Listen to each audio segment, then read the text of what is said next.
Alright, you're about to learn How to Play Chess, the complete guide for beginners. Who doesn't want to be a cool intellectual and play chess like a pro? Think about it. This game definitely stands out from everything else and has tons of admirers all over the world. So, do you want to join in and learn the basic rules and even some winning tricks and techniques? Then make yourself comfortable and listen up as we're about to spill all the secrets. But before we get into all the details, click subscribe and turn on notifications. Now you won't miss a thing. Okay, let's start with a basic introduction to chess to make it easier for you to understand the rest, or to simply refresh your memory. A chessboard consists of 64 square spaces. There are files, which are the columns going up and down, pointing at you and your opponent and marked from A to H. And then there are ranks, the horizontal rows from 1 to 8. Each of the 64 spaces is identified by the combination of a letter of the file and a number of the rank. The player with the white pieces goes first. Each chess piece has a name and specific move capabilities. Don't forget to position the board correctly before playing. Each player should have a dark square in their lower left corner. Now, the first piece we're going to discuss is the rook. It's placed at the corners of the board, which are A1 and H1 for one player, and A8 and H8 for the other.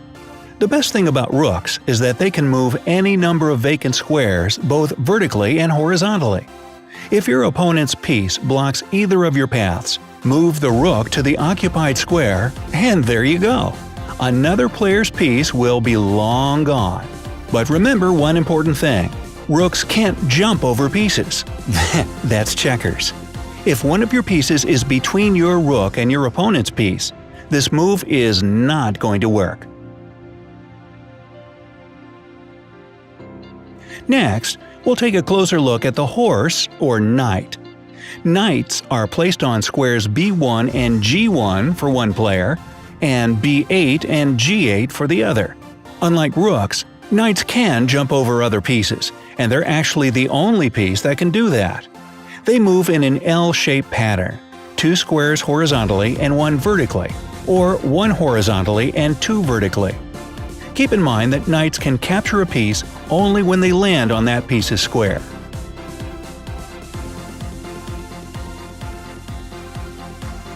Next up, we have the bishops in square C1 and F1, or C8 and F8. Bishops can move over any number of free squares in a diagonal direction. Just like rooks, they can capture an opponent's piece standing in their way by stopping on that piece's square. But step aside, everyone. It's time for the king and queen to enter the game. Welcome, your royal highnesses. You only get one queen, D1 for a white queen or D8 for a black queen, and she's the most important piece on the board, basically the rook and bishop combined. She can literally do whatever she wants, moving any number of vacant squares horizontally, vertically, or diagonally. She captures pieces on her way by moving to their squares. The king's place is one of the 2 last empty squares, E1 and E8. The king isn't as powerful as the queen, and can only move 1 square at a time horizontally, vertically, or diagonally. He can attack any piece except for the other king and queen, and that's because he can't move close enough to initiate a capture. But don't underestimate him. The king is unbelievably valuable. If you lose him, you lose the game. So try to protect him at all costs.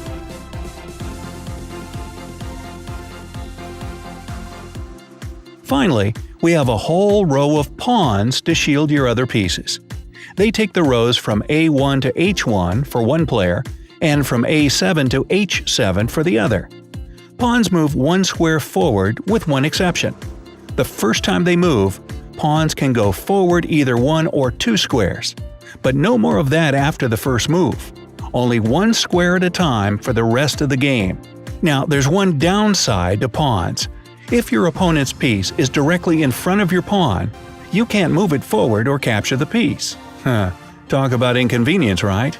The only way for the pawn to capture the piece is when that piece is placed one square forward and another one to the left or right of the pawn itself. And there we have all the chess pieces. Okay, so to win and become a true chess champion, your task is to checkmate your opponent's king. It may sound like a piece of cake, but it's way more complicated than you might think. Checkmate basically means putting the king in a position where he'll be captured because he can't move or be protected by any other piece. The more of your opponent's pieces you capture, the easier it'll be to checkmate. Just don't focus all your energy on this. Your own king should be properly protected at all times so that your opponent can't get to him.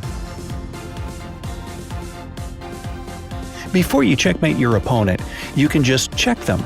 This means that you should have one of your pieces within capturing range of your rival's king. In this situation, you must say check out loud to let your opponent avoid checkmate by moving their king to any free square, blocking the check by placing one of their pieces in front of the king to protect him, or capturing your piece that has placed their king in check. The same applies to you as well. If you're in danger of a check, you have the same three options to escape it. To avoid a check yourself, think carefully before making any move that might expose your king to capture. Only one rule applies here. Do not move your king onto a square that your opponent's piece might move to on their next move. But enough with all the theory. Let's talk strategies. Even though the game ends with checkmate, each of the pieces has its own relative offensive strength value. For pawns, it's 1 point. A knight's value is 3 points, 3.5 points for a bishop, 5 points for a rook, and 9 points for a queen. This is really helpful when comparing the total points value of each player to see who has the current advantage. The most important thing to know is the strong points of any piece. Pawns, for example, are stronger when they're together in chains to protect one another. Try to keep them that way unless you see an amazing opportunity to break the chain and make a great strategic move. Knights are weak and useless if you keep them near the edge of the board. Knights can control up to 8 squares, but when you put them near the edge, this number gets cut in half. Use their abilities to your advantage instead of limiting them. Bishops are at their strongest when they're on or near long diagonals. They can control more squares. Rooks have the most power in open files. Try to position your rooks on files that don't contain any of your pawns. Rooks can also be quite helpful on the 7th rank for white and the 2nd rank for black, but only if your opponent's king is on the starting rank. But what about the queens? They are dripping with power on any square, right? Well, the center of the board is actually the best place for them strategically, but the worst in terms of all the danger they're exposed to. Successful chess players suggest keeping the queen one move away from the center and trying not to block her movement with any of your own pieces. For the kings, there's only one strict rule. Do anything you can to make sure that your opponent doesn't get to him. If you want to make your own rules on the chessboard and be the main force of the game, try to control the center of the board. Your opening can help you do that. A D or E pawn is a great way to start and open the center of the board. The best follow-ups after a couple of pawn moves are knights and bishops. To claim the center, use your pawns while attacking your opponent with all the other pieces. Your opponent will then have to stay on the side with the limited options to choose from. Change things up and use all of your pieces, except for the king, of course. If you leave something out, you waste that piece's potential and abilities. But don't just do something on the spur of the moment. Chess is a very strategic game, and you have to think several moves ahead and not just move pieces cluelessly. At the same time, you have to watch your opponent closely and try to foresee their strategy and plan. Way too many things to do at once, but you'll definitely love it. In addition, don't give up your pieces without a fight. Take your time and scan the board carefully to see all your options and possible moves. Don't rush, take it slow, and make sure you don't miss anything. Let's open this part with a pawn's en passant move. As you might have already guessed, it's French and stands for in passing. En passant is a special capture move that a pawn can make. If you're playing with white, your pawn must be on the 5th rank for it, and it's the 4th rank for black. For you to capture en passant, your opponent's pawn must move 2 squares forward and land next to your pawn. This is the beginning of the game move, as this has to be a pawn that hasn't moved before, as pawns can only move 2 squares on their first move. So if that happens, you can move your pawn forward diagonally to the side where your opponent's pawn is and make the capture as you pass. But it has to be done immediately, or you lose your chance. There's one more pawn move called pawn promotion. No, he doesn't get a raise. If a pawn reaches the far side of the board, which is the 8th rank for white and the 1st rank for black, it must immediately be promoted to any other piece, except for the king.